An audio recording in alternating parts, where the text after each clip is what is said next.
Hello good morning. Hello hello good morning. तो आज हम स्टार्ट करेंगे part two of investment accounting. Part two of investment accounting start करने से पहले हम पहले जो पार्ट वन था उसका क्विक रिवीजन कर लेते हैं कि पार्ट वन में हमने क्या पढ़ा था। तो सबसे पहले पार्ट वन में हमने पढ़ा था डेफिनेशन। डेफिनेशन किस चीज की डेफिनेशन पढ़ी थी? डेफिनेशन हमने पढ़ा था इन्वेस्टमेंट का। तो इन्वेस्टमेंट क्या होता है? तो इन्वेस्टमेंट में वो असेट्स इंक्लूड होती है। इन्वेस्टमेंट्स इंक्लूड दो असेट्स जिसकी वजह से हमको इनकम हो। और वो इनकम का जो भी इनफ्लो होता है उसका चार तरह का इनफ्लो होना चाहिए। वो कौन सी चार तरह की इनकम थी? सपोज इंटरेस्ट की इनकम थी, एक कैपिटल एप्रिसिएशन था, एक डिविडेंड का इनकम था, और दूसरा एक इंटरेस्ट का इनकम था, कैपिटल एप्रिसिएशन था, डिविडेंड था, और एक रेंट था। हमने ये चार इनकम देखा था कि कोई भी एसेट अगर ये चार इनकम जनरेट करके देता है तो वो हमारा इन्वेस्टमेंट के डेफिनेशन में फॉल होगा। फिर हमने देखा था कि इसमें ये चार में वैसी एसेट्स इंक्लूड नहीं होगी जो कि प्लांट प्रॉपर्टी एंड इक्विपमेंट थी और इन्वेंट्री थी। ये दो एसेट्स इसमें इंक्लूड नहीं होती है। और इसके अलावा एक और एसेट थी stock in trade. Stock in trade एक ऐसी एसेट्स है जो इसमें इंक्लूड नहीं होती है। फिर हमने पढ़ा था इन्वेस्टमेंट प्रॉपर्टी। इन्वेस्टमेंट प्रॉपर्टी क्या होता है? तो जब भी लैंड या बिल्डिंग में इन्वेस्ट करते हैं तो वो इन्वेस्टमेंट प्रॉपर्टी कहलाता है। तो हमारा डेफिनेशन यहाँ तक था। फिर हमने स्टार्ट किया था कि इन्वेस्टमेंट का इतना स्टार्ट करने के बाद हमने फिर पढ़ा था कि इन्वेस्टमेंट जो होता है हमारा उसका कॉस्ट डिराइव कैसे होता है, इन्वेस्टमेंट का कॉस्ट डिराइव कैसे होता है। तो सबसे पहले तो हमने थ्री वेज पढ़ा था। अगर हम असेट्स एक्वायर करते तो वो थ्री वेज में असेट्स एक्वायर करते, और थ्री वेज में अलग अलग टाइप के अकाउंटिंग होती है तीनों वेज में। सबसे पहले तो हम कैसे बैंक या फिर कैश से एक्वायर करते हैं। सेकंड, हम ट्रांसफर करते या फिर एक्सचेंज करते हमारी असेट्स को। ठीक है। एंड थर्ड था हम इश्यू करते हमारे खुद के शेयर्स, इश्यू ओन सिक्योरिटी। ठीक है। ये तीन टाइप के ट्रांजेक्शन्स होते हैं जिसमें इन्वेस्टमेंट की कॉस्ट अलग अलग तरीके से निकाल सकते हैं। तो सबसे पहले हम फर्स्ट वाला केस लेते हैं। फर्स्ट वाले केस में हम क्या लेते? सबसे पहले तो परचेज प्राइस, जितना भी हमारा परचेज प्राइस था वो पूरा का पूरा हम कंसिडर करते हैं। उसमें हम ऐड करते हैं इंसिडेंटल एक्सपेंसेस। जितने भी इंसिडेंटल एक्सपेंस है हम उसमें ऐड करेंगे। फिर उसमें ऐड करेंगे हम ब्रोकरेज। ब्रोकरेज होता है, स्टैम्प ड्यूटी होता है, ये दोनों चीज ऐड करेंगे। अब इंसिडेंटल एक्सपेंसेस के एग्जांपल क्या है? कोऑपरेटिव सोसाइटी में हमने घर लिया है तो वहां पे हम मेंबरशिप फीस देते हैं, तो वो इसमें इंक्लूड हो जाएगा। फिर शेयर एक्वायर करने के लिए शेयर एक्विजिशन कॉस्ट देते हैं, शेयर एक्विजिशन कॉस्ट, तो वो भी इसमें इंक्लूड हो जाएगा। तो ये सारी जितनी भी चीजें है वो सबका टोटल करके जो भी प्राइस आता है वो हमारा टोटल कॉस्ट होगा। ये हमारा फर्स्ट सिनेरियो था। सेकंड सिनेरियो में हमने क्या बोला था? सबसे पहला प्रायोरिटी, जो भी असेट्स हमारी जा रही है यानी जो भी आउटगोइंग असेट्स है उसकी फेयर वैल्यू जो भी होगी वो हमारा इन्वेस्टमेंट का कॉस्ट होगा।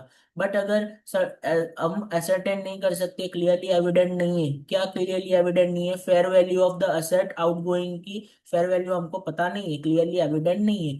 तो सेकंड प्रायोरिटी किसको देंगे? जो भी असेट्स हम ले रहे एक्सचेंज में, जो भी असेट हमारे पास आ रही है उसकी जो भी फेयर वैल्यू होगी वो हमारा इन्वेस्टमेंट कॉस्ट होगा। तो ये सेकंड सिनेरियो था। एंड थर्ड सिनेरियो में जो भी हम शेयर इश्यू करेंगे, तो शेयर इश्यू करेंगे जिस दिन शेयर इश्यू किए उस दिन की जो भी fair market value of the shares होगी वो हमारा इन्वेस्टमेंट कॉस्ट होगा।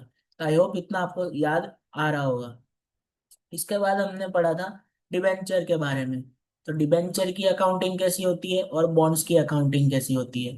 तो डिबेंचर और बॉन्ड्स दोनों एक तरह के होते हैं। डिबेंचर या बॉन्ड दोनों की अकाउंटिंग एक तरह की होती है। अब ये डिबेंचर क्या होता है, बॉन्ड क्या होता है, वो आपको वीडियो में डिटेल में समझाया है कि ये डिबेंचर क्या होता है, कंपनी क्यों इश्यू करती है, कैसे इश्यू करती है।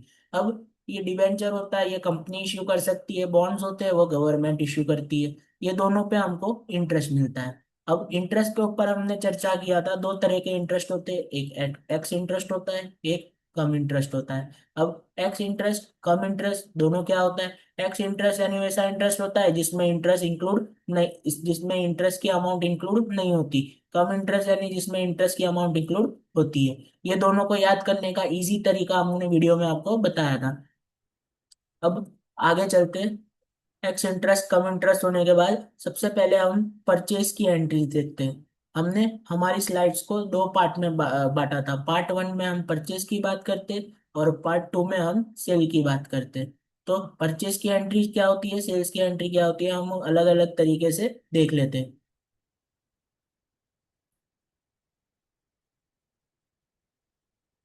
सबसे पहले हम परचेज की बात करते हैं।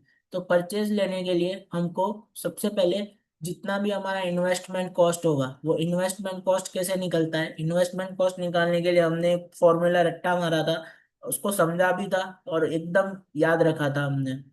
सबसे पहले जो भी सबसे पहले तो जो भी परचेज प्राइस,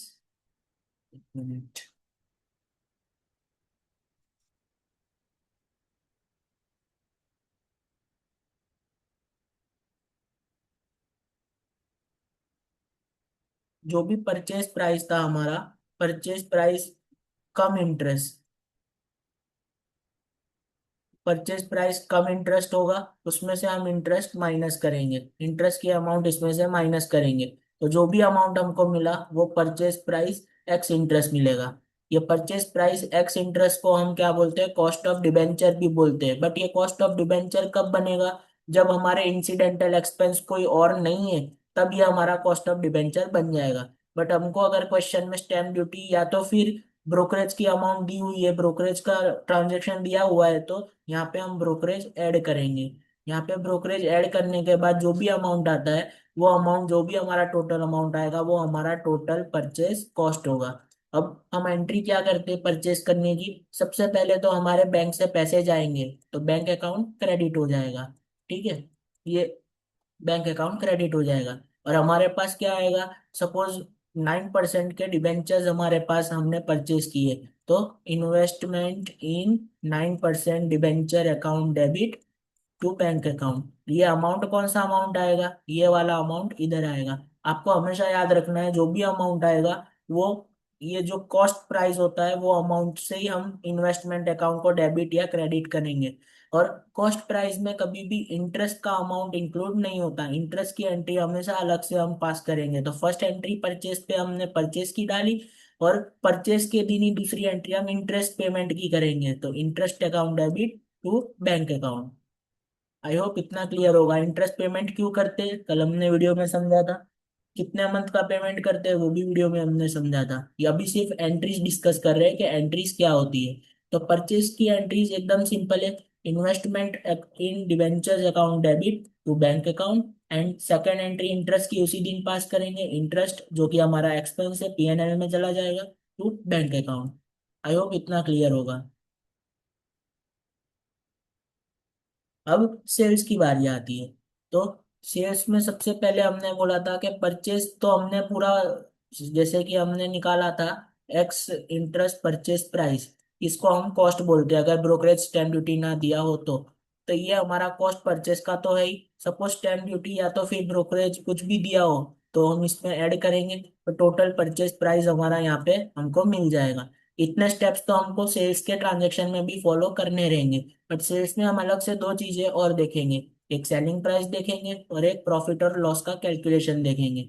अब यहाँ पे हमारा टोटल परचेज प्राइस जो आता था वो किस के बेसिस पे आता था, x x interest purchase price पे आता था। यानी कम में से हम इंटरेस्ट माइनस करते थे और एक्स इंटरेस्ट पे से ब्रोकरेज ऐड करके हम टोटल परचेज प्राइस लाते थे। तो हमको सेलिंग प्राइस को भी किस पे लाना पड़ेगा, एक्स इंटरेस्ट सेलिंग प्राइस पर लाना पड़ेगा। सपोज क्वेश्चन में दिया हो हमने 106 में 1000 डिबेंचर सेल किए कम इंटरेस्ट में, और इंटरेस्ट का अमाउंट हमको दिया हुआ है सपोज 5000 रुपीज। तो इसमें हम सबसे पहले हम क्या करेंगे, तो एक्स इंटरेस्ट सेलिंग प्राइस को हम ढूंढेंगे, तो वो कैसे मिलेगा, तो selling price cum interest, selling price cum interest कितना अमाउंट होगा, तो 1000 डिबेंचर्स इंटू 106, तो 1,06,000, इसमें से माइनस करेंगे इंटरेस्ट, कितना इंटरेस्ट है 5000 का, तो 1,01,000 हमारा बचा, तो ये सेलिंग प्राइस हो गया एक्स इंटरेस्ट।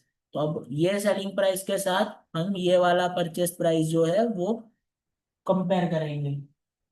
आई होप आपको इतना क्लियर होगा।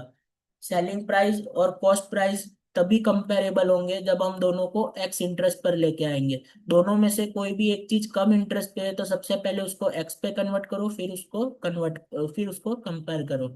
आई होप इतना क्लियर होगा। तो सेलिंग की एंट्री हम एक बार देख लेते हैं। सेलिंग की एंट्री में सबसे पहले तो हमको क्या देखना है, सेलिंग प्राइस कम इंटरेस्ट होगा माइनस इंटरेस्ट करेंगे, जो भी प्राइस आएगा सेलिंग प्राइस एक्स इंटरेस्ट आएगा। इसको हम कंपेयर करेंगे किसके साथ, तो इसको हम कंपेयर करेंगे परचेज प्राइस एक्स इंटरेस्ट के साथ। अब सपोज ये है 5 लाख, ये है 2 लाख, तो बचा कितना, 3 लाख। सेलिंग प्राइस में से परचेज प्राइस माइनस होगा, तो ये हमारा प्रॉफिट हो गया। बट सपोज ये 5 लाख, ये 7 लाख, तो हमारा 2 लाख का लॉस हो गया, तो ये लॉस में कन्वर्ट हो जाएगा। तो प्रॉफिट के केस में एंट्री क्या होगी, लॉस के केस में एंट्री क्या होगी, वो देख लेते हैं। तो सबसे पहले हमने सेल किया है, तो सेल करने पे हमारे पास पैसे आएंगे, तो बैंक अकाउंट डेबिट टू, हमने जो इन्वेस्टमेंट परचेज किया था वो इन्वेस्टमेंट हम सेल कर रहे हैं, तो परचेज के टाइम वो डेबिट हुआ था, सेल्स के टाइम क्रेडिट हो जाएगा। तो 9% डिवेंचर अकाउंट, इस पे अमाउंट आ जाएगा। एक्स इंटरेस्ट का जो भी सेलिंग प्राइस था वो वाला अमाउंट, जो भी सॉरी, यहाँ पे जो भी हमको बैंक में रिसीव होगा वो वाला अमाउंट इधर हम कर देंगे। ठीक है। सेकेंड वाला, इंटरेस्ट का पेमेंट भी करेंगे, सॉरी इंटरेस्ट का पेमेंट हम रिसीव करेंगे, सेल कर रहे हैं तो सामने वाला पार्टी हमको इंटरेस्ट पेमेंट करेगा, तो इंटरेस्ट भी हमको बैंक में रिसीव होगा। तो bank account debit to interest account. I hope इतना क्लियर होगा।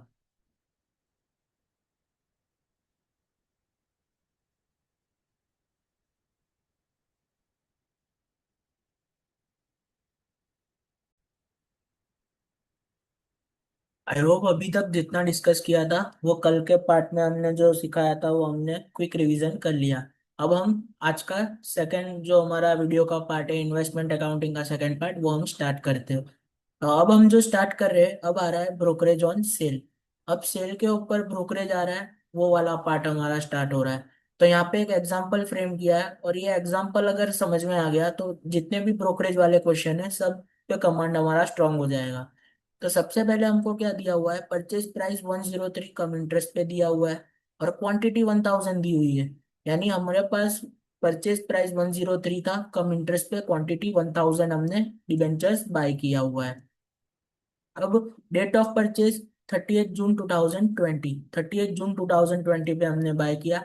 इंटरेस्ट रेट था डिवेंचर पे 8%, सेलिंग प्राइस था 109 कम इंटरेस्ट पे, डेट ऑफ सेल था 30 नवंबर 2020। अब इंटरेस्ट डेट्स दो, 6 6 मंथ्स में दो पेमेंट्स होते हैं, एक 30 सितंबर को होता है, एक 31 मार्च को होता है। अब brokerage at the rate 1% on purchase and sales. अब ब्रोकरेज 1% परचेज पे भी है, सेल्स पे भी है। अब ब्रोकरेज किस पे लगेगा, ट्रांजेक्शन प्राइस पे लगेगा। तो हमारे केस में ट्रांजेक्शन प्राइस कौन सा है, 103 और 109। आई होप ये कल हमने समझाया था वो याद होगा। इंटरेस्ट हमारा किस पे लगता है, फेस वैल्यू पे लगता है, तो फेस वैल्यू हमारी कितनी होगी, 100 रुपीज। ओके। अब calculate profit and loss on sale and pass entries. Profit and loss की एंट्री पास करनी है हमको, तो सबसे पहले हम सॉल्व करते हैं ब्रोकरेज वाला सम।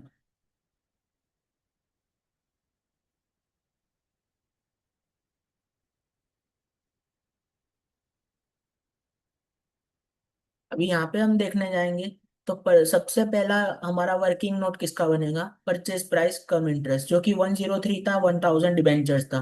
तो 103, 1000 क्वांटिटी डिबेंचर्स के थे, तो टोटल हमने कितना पेमेंट किया होगा, 103,000। अब कम इंटरेस्ट था तो इंटरेस्ट तो अंदर इंक्लूड होगा। अब इंटरेस्ट कितना था, 8% था। हमने परचेज कब किया था, हमने परचेज कब किया, ऊपर देख लेते हैं।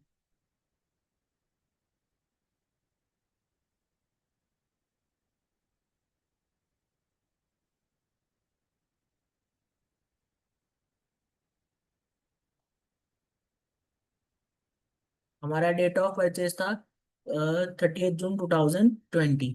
हमारा डेट ऑफ परचेज था 30 जून 2020। ओके।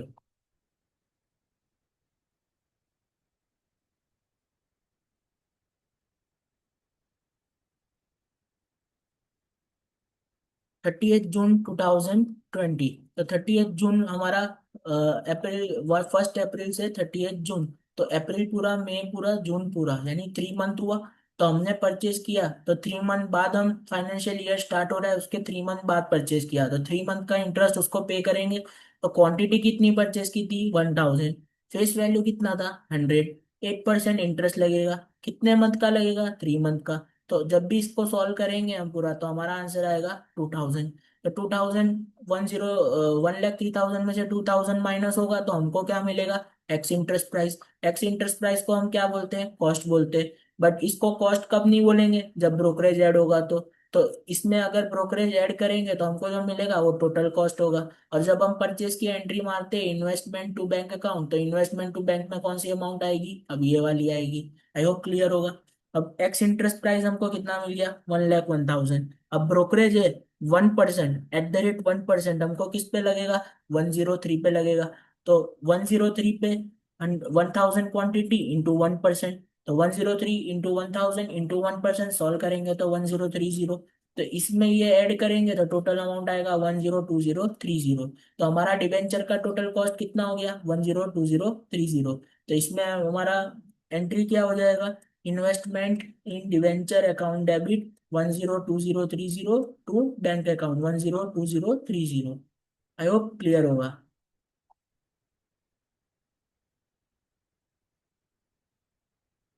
अब सेलिंग प्राइस कम इंटरेस्ट, हमको सेलिंग प्राइस भी कम इंटरेस्ट दिया हुआ है, ऊपर क्वेश्चन में देख लेते हैं एक बार।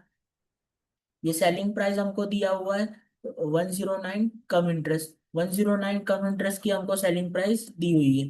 अब इंटरेस्ट इंटरेस्ट रेट तो 8% था, सेलिंग प्राइस 109 कम इंटरेस्ट। तो सेलिंग को कम में से हमको एक्स पे लाना पड़ेगा। तो अब देख लेते हैं नीचे। और सेल सेल की डेट क्या है? 30 नवंबर। 30 नवंबर के पहले हमको एक बार इंटरेस्ट मिल गया होगा। कब मिला होगा? 30 सितंबर को। तो 30 सितंबर से 30 नवंबर कितना दिन का डिले होता है?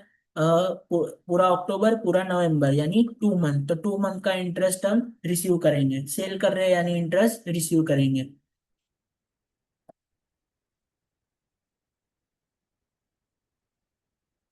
सेलिंग प्राइस कम इंटरेस्ट था, 109 पे बाय किया था, 1000 क्वांटिटी था तो 1,09,000 हुआ। इसमें से इंटरेस्ट माइनस करेंगे, इंटरेस्ट 8% था।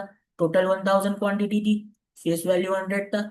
अब 8% इंटरेस्ट लग रहा है, 2 मंथ का लग रहा है। क्यों 2 मंथ का? क्योंकि हमने ये 30 नवंबर को बाय किया, और इंटरेस्ट 30 सितंबर को था। तो पूरा अक्टूबर का एक मंथ और नवंबर का एक मंथ, टोटल मंथ हो गए 2 मंथ। तो 2 मंथ का इंटरेस्ट हम रिसीव करेंगे। तो 2 मंथ डिवाइड बाई 12 मंथ कितना हुआ? 1,333। तो कम में से इंटरेस्ट की अमाउंट माइनस हुई तो हमको क्या मिलेगा? एक्स इंटरेस्ट का अमाउंट मिलेगा। एक्स इंटरेस्ट कितना था? 107,667। अब ऊपर हमने समझाया था, एक्स इंटरेस्ट सेलिंग प्राइस में से x interest cost price minus करेंगे तो हमको प्रॉफिट या लॉस मिलेगा। बट इसमें क्या था? ब्रोकरेज का अमाउंट दिया हुआ है। तो एक्स इंटरेस्ट सेलिंग प्राइस में अगर ब्रोकरेज, जैसे एक्स इंटरेस्ट परचेज प्राइस है, उसमें ब्रोकरेज ऐड होता था, ये हमने कल समझाया था कि परचेज के ट्रांजेक्शन में ब्रोकरेज ऐड होता है, और जब भी सेलिंग का ट्रांजेक्शन होगा तो ब्रोकरेज माइनस होगा। वो क्यों माइनस होगा हमने कल वाले वीडियो में बताया था। तो यहाँ पे हमको एक्स इंटरेस्ट सेलिंग प्राइस तो दिया है, बट क्वेश्चन में ब्रोकरेज का इंफॉर्मेशन भी दिया था। तो सेलिंग प्राइस में से ब्रोकरेज माइनस करेंगे 1%, तो 1% किसका होगा? 109 वाला अमाउंट का होगा। तो 109 इंटू 1000, 109,000 इंटू 1%, तो कितना होगा? 1090। अब ये अमाउंट में से ये अमाउंट माइनस होगा तो हमारे पास कितना बचता है? 106,557। आई होप क्लियर होगा। तो selling price net after brokerage, हमको नेट सेलिंग प्राइस कितना मिला? इतना मिला। अब हम कंपेयर किसको करेंगे? ये वाली सेलिंग प्राइस को कंपेयर करेंगे, किस परचेस प्राइस से कंपेयर करेंगे? ये वाले टोटल कॉस्ट से कंपेयर करेंगे। तो अब देख लेते हैं हमारा टोटल डिफरेंस कितना आ रहा है।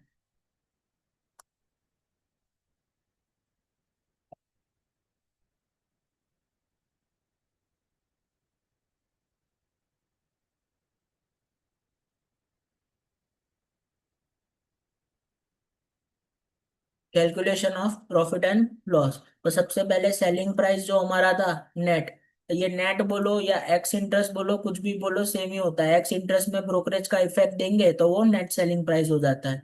तो 106,577, ये 106,577 कहाँ से आया?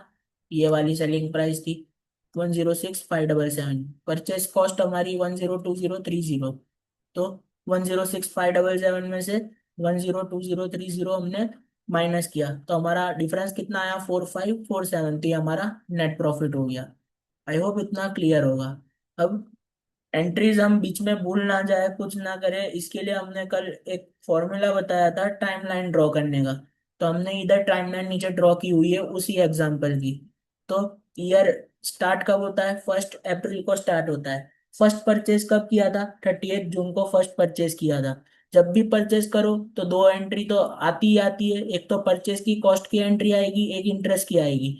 और परचेज में अगर ब्रोकरेज है तो ब्रोकरेज को सेट ऑफ करेंगे। ठीक है। अब 38 जून के बाद हमने डायरेक्ट नवंबर में सेल किया था। तो सेल की एंट्री पे हम सेलिंग प्राइस ढूंढेंगे, प्रॉफिट लॉस ढूंढेंगे, इंटरेस्ट की एंट्री ढूंढेंगे, ब्रोकरेज ढूंढेंगे। ये सब की इफेक्ट हम देंगे।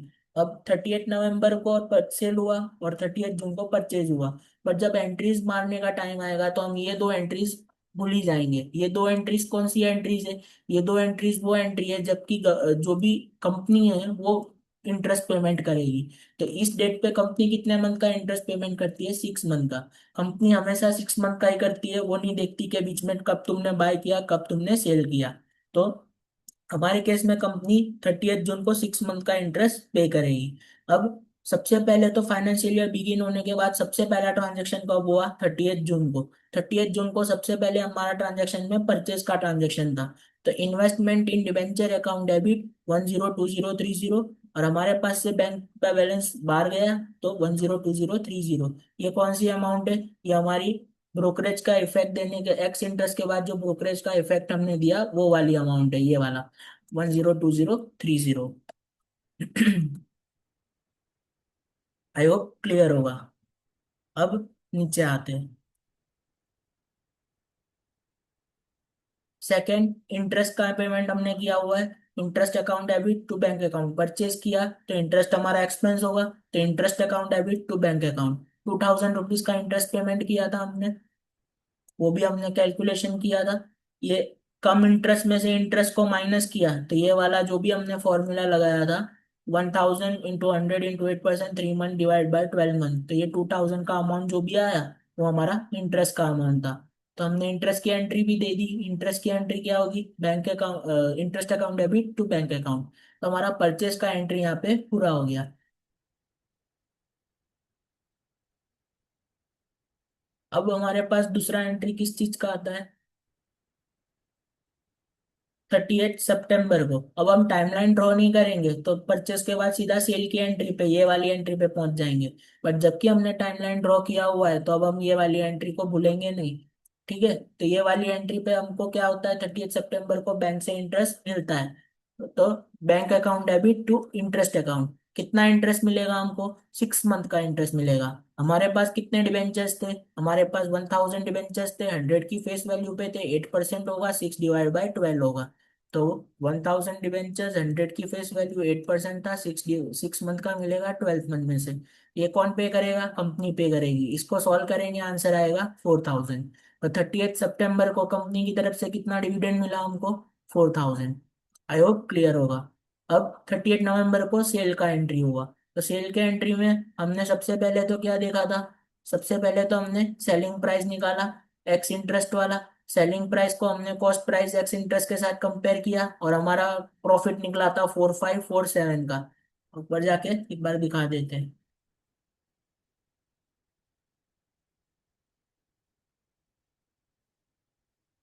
ये सेलिंग प्राइस हमारा था कम इंटरेस्ट का। कम इंटरेस्ट में से हमने इंटरेस्ट का अमाउंट माइनस किया। इंटरेस्ट का अमाउंट माइनस करने के बाद ये हमको एक्स इंटरेस्ट सेलिंग प्राइस मिला। उसमें ब्रोकरेज का इफेक्ट हमने माइनस किया तो ये हमारा नेट सेलिंग प्राइस था। ये नेट में से हमने ये अमाउंट माइनस किया तो हमको प्रॉफिट का अमाउंट मिला। तो बैंक में हमको सेल करेंगे तो टोटल कितना रुपए मिलेगा? 106,577। कितना रुपए मिलेगा? 106,577। तो बैंक अकाउंट डेबिट 106,577 की एंट्री हम पास करेंगे।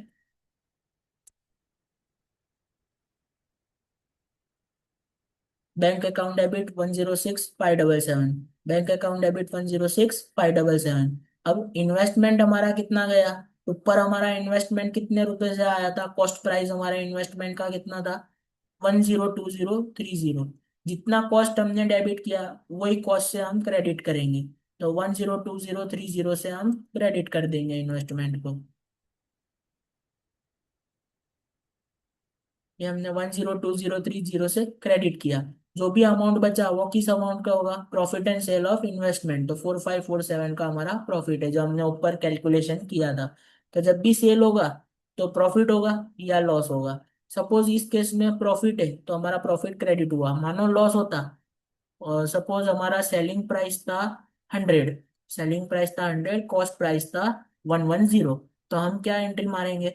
Bank account debit 100, loss account debit 10, to investment account 110।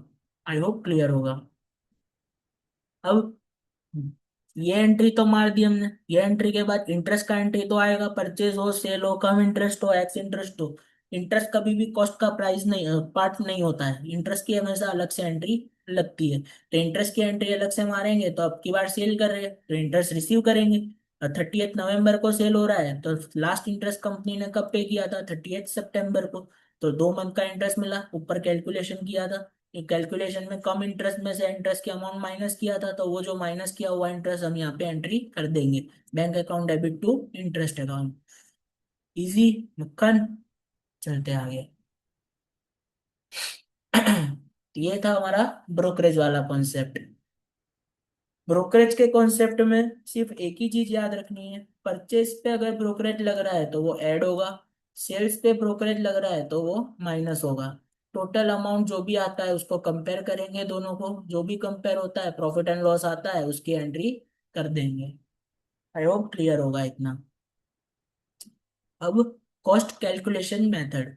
अब AS13 हमको बोलता है वेटेड एवरेज मेथड यूज करो, एंड क्वेश्चन सेज के फीफो मेथड अप्लाई करो, तो हम फीफो अप्लाई करेंगे।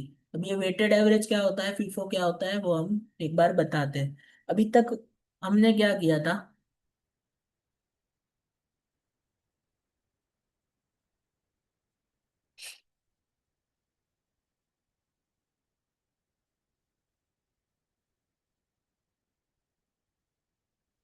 सपोज ये हमारा इन्वेस्टमेंट अकाउंट है।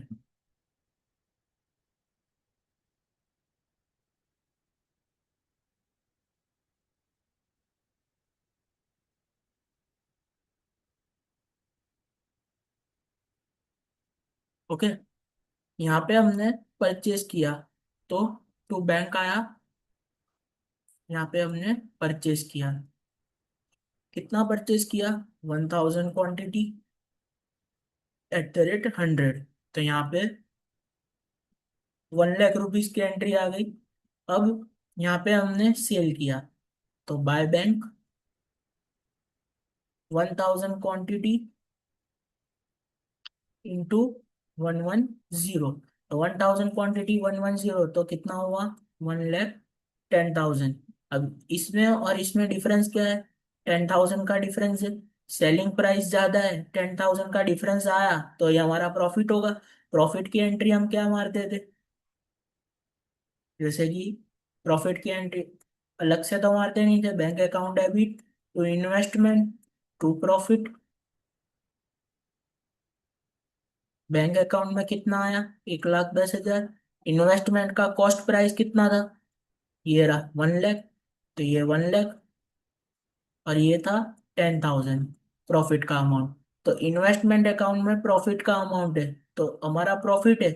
तो एंट्री क्या होगा? इन्वेस्टमेंट पे प्रॉफिट हो रहा है तो प्रॉफिट हमारा क्रेडिट बैलेंस होता है। तो PNL अकाउंट क्रेडिट में होगा, टू PNL 10,000। और किस चीज पे हमारा प्रॉफिट हुआ? इन्वेस्टमेंट में, तो investment account debit 10,000। I hope ये एंट्री समझ आई। समझ में नहीं आई दोबारा समझा देते।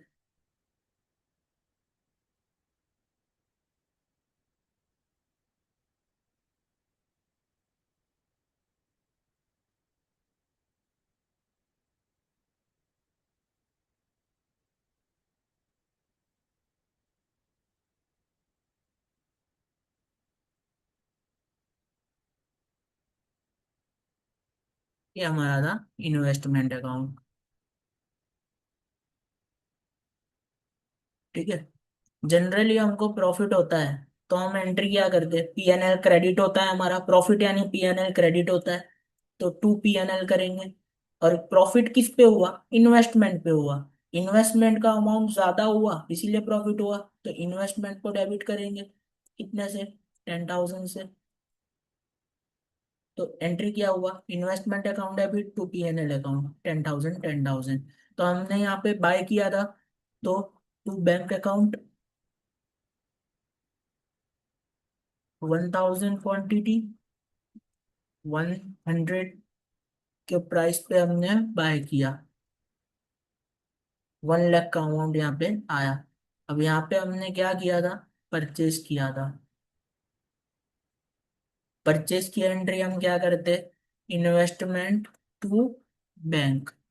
तो इन्वेस्टमेंट अकाउंट में टू बैंक हमने एंट्री कर दिया। अब सेल की एंट्री क्या होती है, bank account debit to investment account to profit and loss account. तो बैंक अकाउंट डेबिट है टू इन्वेस्टमेंट, तो इन्वेस्टमेंट में बैंक बाय में आ जाएगा।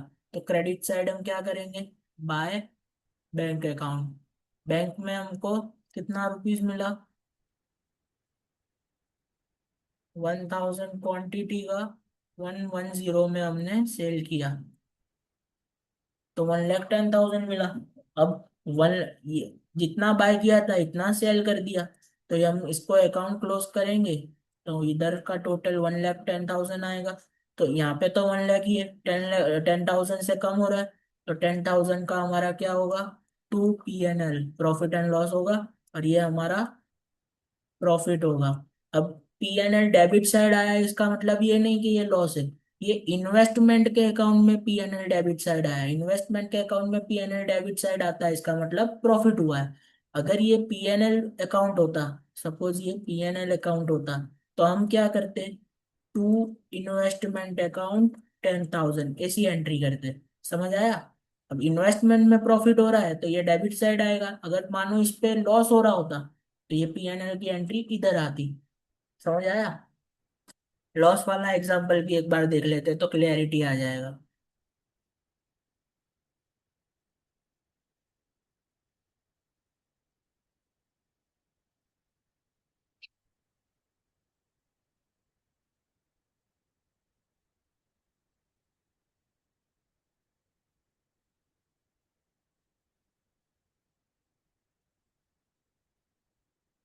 तो बैंक अकाउंट 1,000 क्वांटिटी हमने बाय किया 120 में, तो ये हो गया 1,20,000। बाय बैंक, ये हमने सेल किया, पूरा का पूरा 1,000 क्वांटिटी हमने सेल कर दिया 100 रुपीज में, तो ये आ गया 1 लाख। अब अकाउंट क्लोज करेंगे ये वाला, ये हो गया 1,20,000। ये 1,20,000 यहाँ आना चाहिए, डिफरेंस कितना है यहाँ पे 20,000 का। तो बाय पीएनएल अकाउंट 20,000, ये बाय पीएनएल अकाउंट। अब पीएनएल क्रेडिट साइड आया, बट इन्वेस्टमेंट में पीएनएल क्रेडिट साइड आया, इसका मतलब हमारा लॉस हुआ 20,000 का। तो इसकी एंट्री अभी हम कैसे मारेंगे, हमको बैंक में कितना रुपीज आया सेल करने पे, बैंक अकाउंट डेबिट कितना आया, 1 लाख रुपीज, 1 लाख रुपीज। अब सामने हमारा इन्वेस्टमेंट कितने का गया, तो इन्वेस्टमेंट तो हमारा जो कॉस्ट प्राइस था वही हम क्रेडिट करेंगे, 1,20,000। अब डेबिट साइड डिफरेंस बोल रहा है, तो यहाँ पे profit and loss account debit 20,000। तो इन्वेस्टमेंट अकाउंट के क्रेडिट साइड दो एंट्री आनी चाहिए, एक तो बैंक 1 लाख से आनी चाहिए और एक पीएनएल 20,000 से आनी चाहिए। तो इन्वेस्टमेंट अकाउंट हमारा ये है, तो क्रेडिट साइड बैंक की एंट्री भी आ गई, पीएनएल की एंट्री भी आ गई। आई होप क्लियर हो गया होगा। बेसिक से इसमें क्या है, बच्चों का बेसिक क्लियर नहीं होता इसीलिए ये सब थोड़ा बताना पड़ता है। पर जिसको अगर अंडरस्टैंड होगा बेसिक, उसको ये समझना बहुत इजी लगता होगा। बट हमारा काम क्या है, सबको एक साथ लेके चलना है, इसीलिए बेसिक पूरा साथ में लेके चलते हैं। अब हमारा जो कॉन्सेप्ट था,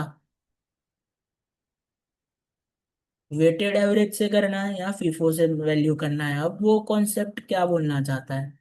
तो ये हमारा इन्वेस्टमेंट अकाउंट था। अब यहाँ पे आ रहा है, सॉरी,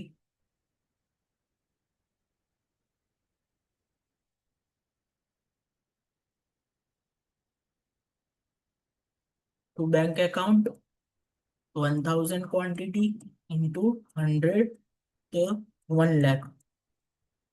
ठीक है, ये 1 लाख आया। अब बाय बैंक अकाउंट, अभी तक हम जितना बाय कर रहे थे इतना का इतना सेल कर रहे थे, बट अब सेल करना है सिर्फ 200 क्वांटिटी। ठीक है, फिर बाय बैंक वापस से हम सेल करेंगे 400 क्वांटिटी। ठीक है, अब यहाँ पे हमने दोबारा बाय किया to bank account 500 quantity at the rate 110, तो 1,10,000। हमारा टोटल सेलिंग कितना हो गया, चलो इसको कर देते 800। 800 क्वांटिटी हमने पहले सेल किया 1000 में से। अब ये 400 क्वांटिटी हमने सेल किया, तो इसमें से 800 तो बिक गए, तो बचा कितना होगा, 200। तो 200 तो यहाँ आ जाएगा, और ये 500 में से 400 यहाँ आ जाएगा। तो हम अभी जो हम कॉन्सेप्ट पढ़ रहे हैं उसमें क्या होगा, तो ये जो हमारा 400 है इसका जो हम कॉस्ट प्राइस माइनस करेंगे, suppose x interest selling price, x interest cost price, तो ये जो कॉस्ट प्राइस है एक्स इंटरेस्ट, तो वो इसमें से आएगा। तो हमारा जो यूनिवर्सिटी है या इंस्टीट्यूट है उसने बोला कि हमको इसका कॉस्ट प्राइस नहीं लेना, हमको ये दोनों का वेटेड एवरेज कॉस्ट प्राइस लेना है। वेटेड एवरेज कॉस्ट प्राइस कैसे निकलेगा, ये दोनों को टोटल करो, divide by total number of debentures को कर दो। तो 1,10,000 तो कितना हो रहा है, 1 lakh plus 1,10,000। Total number of debenture कितने हैं, 1000 और 500, तो 1500 टोटल डिबेंचर है। तो 2,10,000 डिवाइड बाय 1500, इसको हम सॉल्व करेंगे।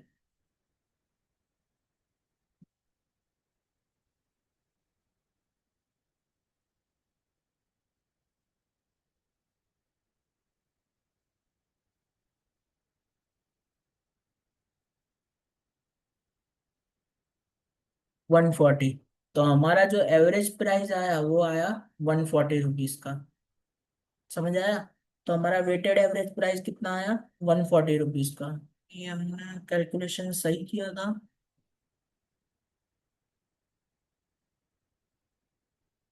हाँ, 140 रुपीज का हमारा वेटेड एवरेज कॉस्ट आया था।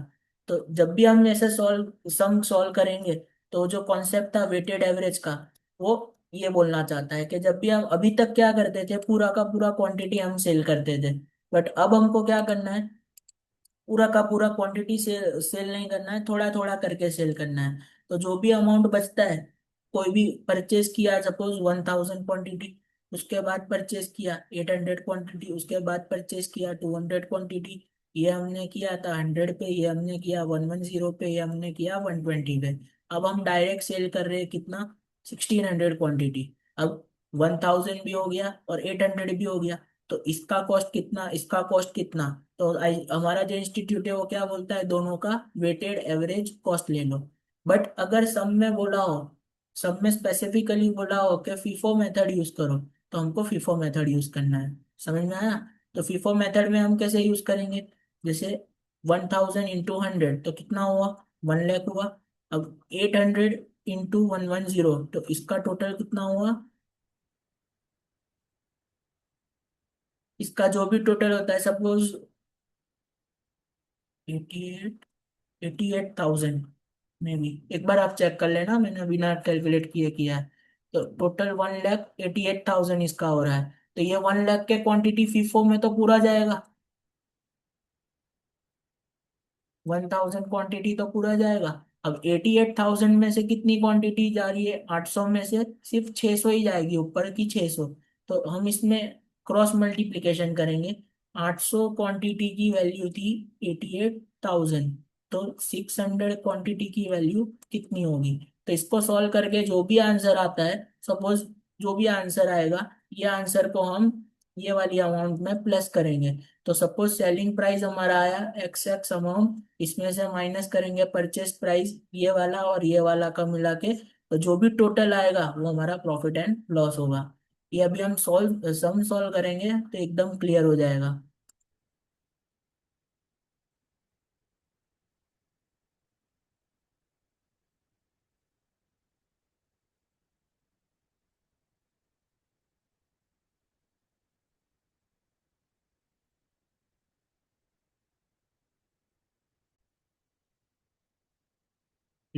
हमने यहाँ पे एग्जाम्पल ड्राफ्ट किया है, एग्जाम्पल से समझते हैं। ये एक्स इंटरेस्ट है, अभी समझने के लिए हम समझ लेते हैं कि ये दोनों चीजें एक्स इंटरेस्ट है, ठीक है। अब एक्स इंटरेस्ट में हमको क्या बताया है, सबसे पहले हमने दो बार बाय किया है, 1000 क्वांटिटी 800, 1000 क्वांटिटी एट 110, तो 1 लाख और 1,10,000 हमारा आ गया। अब हमने सेल किया है 1500 क्वांटिटी एट 100 एंड 1,50,000 हमारा अमाउंट आता है। तो कॉस्ट ऑन फीफो, तो क्वेश्चन में हमको बता दिया है कि तुमको कॉस्ट किस पे डिराइव करना है, फीफो पे डिराइव करना है। तो फीफो पे हम कैसे डिराइव करेंगे, ये 1 लाख की क्वांटिटी तो पूरी की पूरी उड़ेगी जो हमने फर्स्ट में बाय किया था। फिर सेकंड हमने बाय किया था, उसमें से 1000 में से सिर्फ हमको कितनी जरूर है, 500 क्वांटिटी की जरूर है। तो हमारे जो कॉस्ट है फीफो मेथड में, कॉस्ट प्राइस ऑन परचेज, तो परचेज की कॉस्ट प्राइस जो कि एक्स इंटरेस्ट होती है, ये एक्स इंटरेस्ट दिया हुआ है, तो हम डायरेक्ट 1 लाख तो है, तो 1 लाख तो डायरेक्ट यहाँ लिख ही देंगे। अब ये 1000 क्वांटिटी का कॉस्ट कितना था, 1,10,000, तो हमने नीचे क्या लिखा, 1000 क्वांटिटी का कॉस्ट कितना था, 1,10,000। तो हमको तो सिर्फ 500 क्वांटिटी का कॉस्ट चाहिए, तो वो कितना होगा, तो वो होगा 55,000। तो 1 लाख में हमने 55,000 ऐड किया, तो हमारा टोटल कॉस्ट कितना हो गया, 1,55,000। समझ आया। पर सेलिंग प्राइस एक्स इंटरेस्ट क्या था हमारा, 1,50,000, क्योंकि 1500 क्वांटिटी 100 में हमने सेल किया है, 100 में सेल किया, तो 1,50,000 आया। अब हम क्या निकालेंगे, प्रॉफिट एंड लॉस का कैलकुलेशन करेंगे। तो सेलिंग प्राइस एक्स इंटरेस्ट कितना हुआ, ये 1,50,000। कॉस्ट प्राइस एक्स इंटरेस्ट कितना हुआ, ये हमने निकाला। ये कैसे निकाला, 1 लाख तो ये का ये आ गया, इसमें से आधा हमने बेचा, तो आधे का कीमत कितना, तो ये हमने इधर कैलकुलेट किया 55,000। तो 1 लाख और 55,000 ऐड किया तो 1,55,000 हुआ। तो कॉस्ट प्राइस एक्स इंटरेस्ट कितना हुआ, 1,55,000। तो हमारा लॉस कितना हो गया, 5,000 का। तो समझ में आया।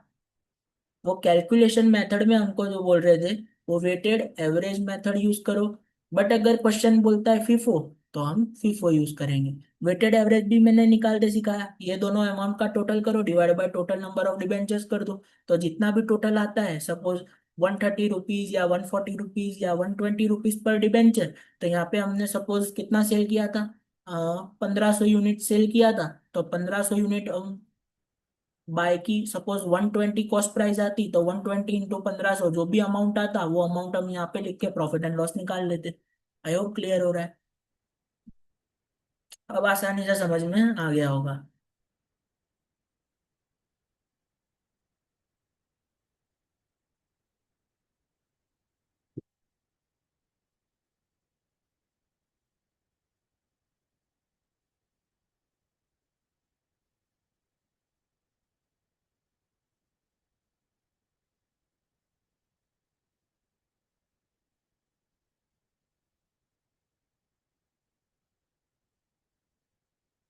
अब हम थोड़ा आगे बढ़ते हैं। अब क्या हुआ, हमने ये तो समझ लिया वेटेड एवरेज क्या होता है, फीफो क्या होता है। अब आगे एक कॉन्सेप्ट आएगा, क्लोजिंग बैलेंस जो डिबेंचर का बचता है, हमको उसको वैल्यूएट करना पड़ेगा। अब क्लोजिंग बैलेंस क्या होता है वो भी हम देख लेते हैं।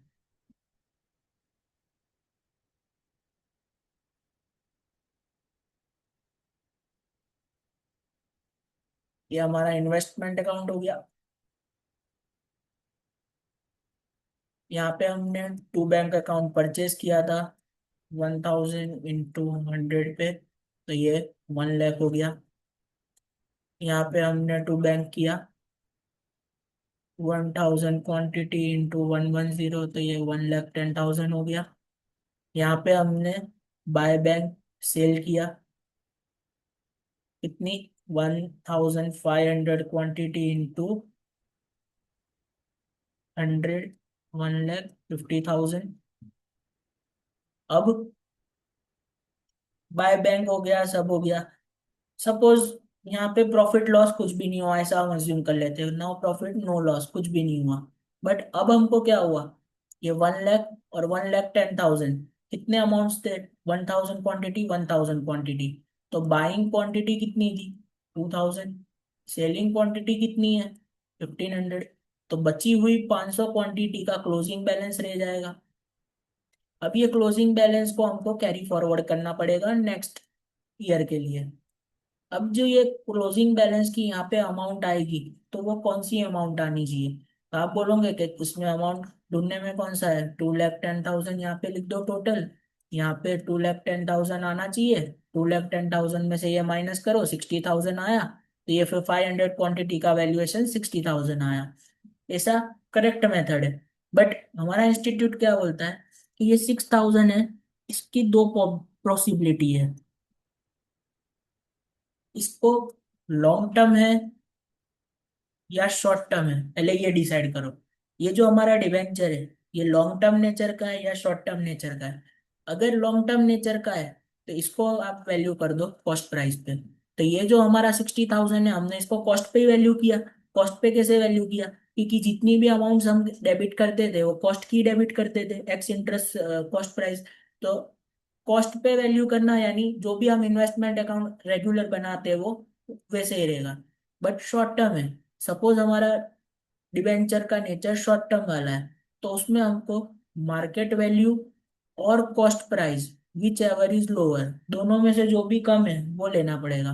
तो सपोज मार्केट वैल्यू हमारे केस में है 80,000 और हमारे केस में कॉस्ट प्राइस कितनी आ रही है, 60,000। कॉस्ट प्राइस कितनी आ रही है, 60,000। ये बैलेंसिंग फिगर है, ये किसका फिगर है, कॉस्ट प्राइस का बैलेंसिंग फिगर है। तो market value 80,000, cost price 60,000, which ever is lower पे वैल्यू करना है तो 60,000। तो कुछ भी एडिशनल एंट्री की जरूरत नहीं है, सीधा अकाउंट क्लोज कर दो, 60,000 लिख दो। शॉर्ट टर्म नेचर है और कॉस्ट प्राइस उसकी कम है मार्केट वैल्यू से। But in case market value ज्यादा हो गई, सॉरी मार्केट वैल्यू कम हो गई। अब market value, sorry cost price था हमारा, इसको एक बार क्लियर कर देते हैं। कॉस्ट प्राइस हमारा 60,000 तो था ही। अब मार्केट वैल्यू हमको क्वेश्चन में दिया है 50,000। तो हमारा जो भी डिवेंचर का अकाउंट था,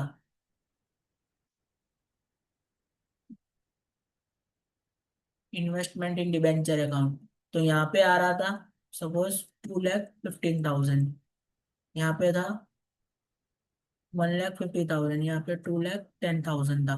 तो यहाँ पे जो बच रहा था वो कितना बचेगा, 60,000। ये 60,000 क्या होना चाहिए हमारा, कॉस्ट होना चाहिए। बट क्वेश्चन में हमको कितना दे दिया है, मार्केट वैल्यू हमको दे दिया है 50,000। तो विच एवर इज लोअर पे वैल्यू करना पड़ेगा। तो 60 और 50 में से यहाँ पे 50 आया, 50,000। तो अब वापस हम टोटल करेंगे तो यहाँ पे टोटल हो रहा है 2,10,000 का। यहाँ पे अगर हमारा टोटल देखने जाए,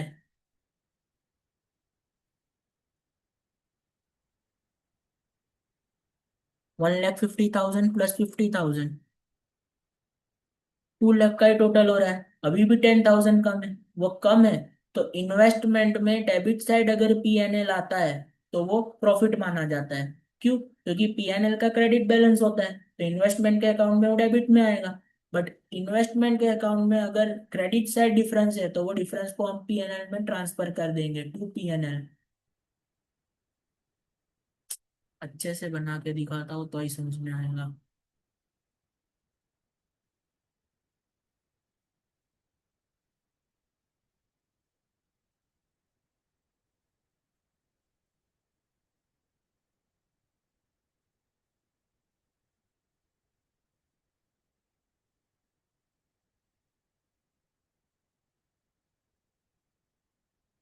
इन्वेस्टमेंट इन डिवेंचर, सपोज हमारा कॉस्ट ऑफ परचेज है कितना है, 2,10,000।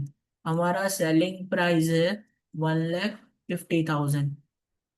तो कॉस्ट प्राइस हमारा बैलेंसिंग फिगर कितना आता है 60,000, बट हमको मार्केट वैल्यू कितना दे दिया है क्वेश्चन में 50,000।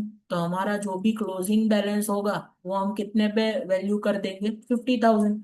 तो अब हम अकाउंट क्लोज करेंगे तो यहाँ 2,10,000 आ रहा है, यहाँ पे भी 2,10,000 आ रहा है। तो डिफरेंस कितना आया 10,000 का। तो इसको हम भेज देंगे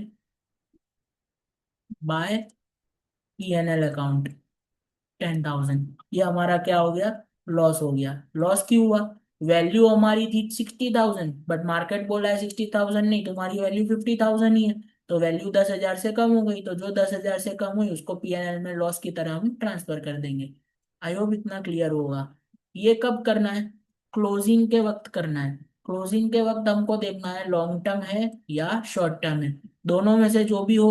लॉन्ग टर्म हो तो कुछ भी चेंजेस नहीं है, सीधा का सीधा अकाउंट क्लोज कर दो।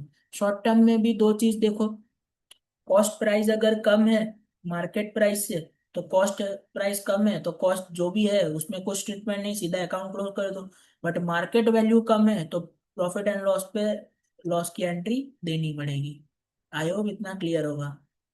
तो आज के लिए हम इतना ही रखते हैं, बाकी का हम थर्ड पार्ट में कवर करेंगे। मैक्सिमम टू मैक्सिमम इसके 4 पार्ट्स होंगे इन्वेस्टमेंट अकाउंट के, और डिटेल में हम समझा रहे हैं इसके लिए ज़्यादा टाइम लग रहा है। और जिसको समझ में आ रहा है वो 2x स्पीड पे देखेगा तो भी उसका काम हो जाएगा। तो मिलते हैं नेक्स्ट वीडियो में।